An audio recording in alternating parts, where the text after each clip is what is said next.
You have a military background as well as a legal background yourself, John. What do you make with the latest of the Ukraine and the nuclear power plant?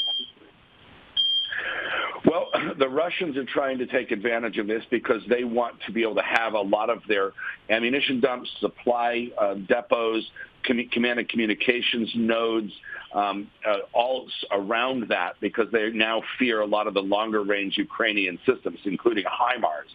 And so they're trying to take advantage of that point, and they've also disconnected it from the power grid in southern Ukraine, which is a big deal because power is going to be a short supply there. That helps, I think, the Russians exert, in their mind at least, some pressure on the Ukrainians.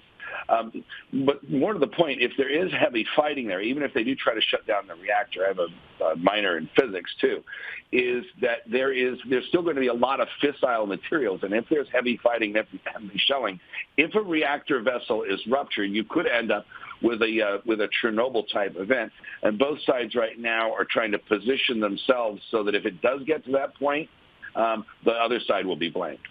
From a Russian perspective, this whole thing's been a disaster, hasn't it, really? Oh, yeah. I mean, the Russians have had more casualties since February 24th than they did in 10 years in war in Afghanistan.